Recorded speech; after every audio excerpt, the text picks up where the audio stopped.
आप सभी को चैत्र मास की हिंदू नववर्ष की हार्दिक शुभकामनाएं।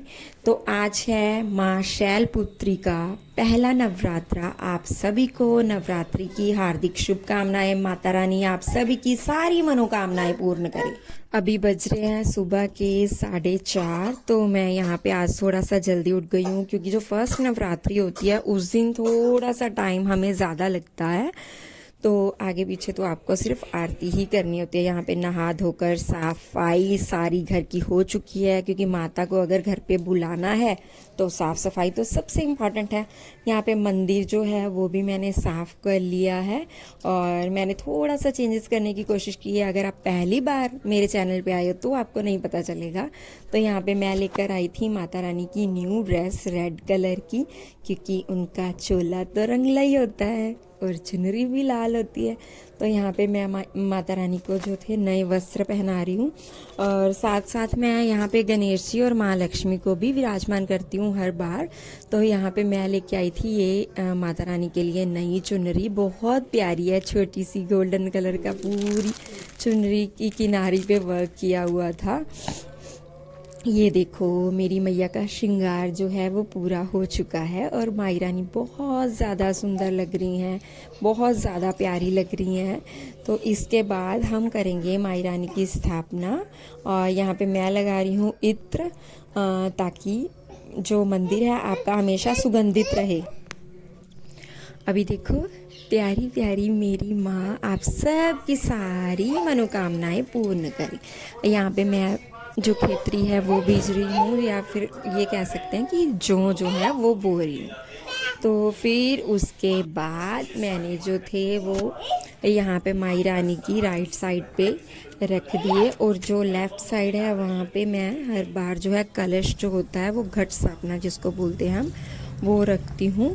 तो यहाँ पे मैंने थोड़ा सा गंगा जल और शुद्ध जल जो है वो मिला के कलश में भर दिया है। कलश के जो आगे जो है वो गणेश जी बनाए और उनके गले पे जो है वो रक्षा सूत्र जो था वो बांध दिया। उसके बाद मैंने इसमें डाली जो सिक्का और एक सुपारी जो मैं हर बार रखती हूँ। हर बार इसी सुपारी को मैं निकाल के जो है वो जहाँ पे हम लोग पैसे वगैरह रखते हैं वहाँ रख देती हूँ। फिर जब दोबारा से नवरात्रि है तो फिर वही सुपारी जो है वो इस कलश में डालती हूँ।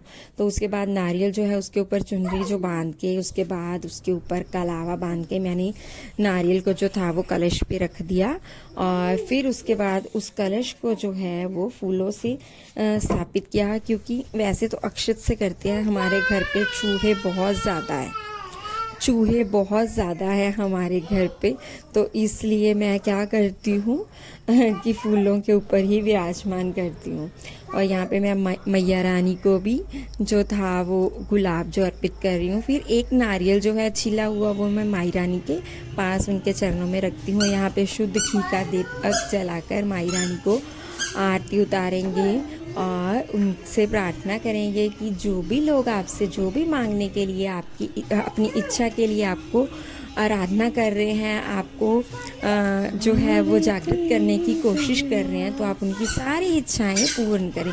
यहाँ पे आपको साइड में दिख रहे होंगे मेरे श्याम बाबा विराजमान है और ये है माई रानी का श्रृंगार, जो माई रानी को हम प्रथम दिन भी चढ़ा सकते हैं और अष्टमी के दिन भी चढ़ा सकते हैं। और जो सिंगारा दूज आती है जो नवरात्रि का अगला दिन होता है उस दिन भी हम चढ़ा सकते हैं। तो जो चूड़ियाँ थी वो मैंने माई रानी को पहना दी। ये जो श्रृंगार का सामान है इसमें से 1-2 चीज़ें आप खुद रख सकते हो और बाकी जो है वो आप मंदिर में दान कर सकते हो, या आपकी देवरानी जेठानी है तो आप उनको भी दे सकते हो सुहाग का सामान। तो बिंदी के पत्ते भी जैसे हम यहाँ पे मैं 2 चढ़ा रही हूँ ताकि एक मैं खुद के लिए रख पाऊँ और एक मैं दान कर पाऊँ। और यहाँ पे मेहंदी की कीप जो है तो एक नेल पॉलिश थी, ऐसे करके कुछ जो श्रृंगार का सामान जो था वो माई रानी को अर्पित किया। जो नवरात्रि होती है ना उस टाइम की वाइब भी कुछ अलग होती है। घर पे रहने का, घर पे काम करने का बहुत ज़्यादा मन करता है और मंदिर को सजाने का तो बहुत ज़्यादा मन करता है कि माई रानी का मंदिर जो है वो हमेशा महकता रहे और हमेशा ऐसे ही माई रानी हमारे घर में हर बार नवरात्रि पे विराजित होती रहे। तो यहाँ पे मैं माई रानी की जो थी आरती उतार रही हूँ और मेरा जो मन था वो कर रहा था कि मैं गाऊँ प्यारा सजा है तेरा दरबार भवानी। तो माई रानी ऐसे ही आप हमारे घर पे हमेशा ऐसे ही आते रहिए और सबको सारी मुरादें उनकी पूरी करते रहिए। आप सभी को भी नवरात्रि की हार्दिक शुभकामनाएं। इसके बाद आई थिंक 2-3 घंटे के बाद मैंने जो थे वो स्वांग बनाए थे। मुझे नहीं पता आप लोग क्या बोलते हो। तो यहाँ पे मैंने स्वांग बनाए थे, उसका भोग जो था वो मैंने माई रानी को भी लगाया और मेरे श्याम बाबा को भी लगाया, क्योंकि उनके बिना तो कुछ होता ही नहीं है मेरा।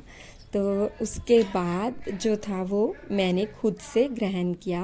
और आप लोग भी खाइए। अगर आपको मेरा ये व्लॉग जो है वो पसंद आया हो तो मेरे चैनल पे आते रहिएगा और मेरे चैनल को सब्सक्राइब कीजिएगा। जय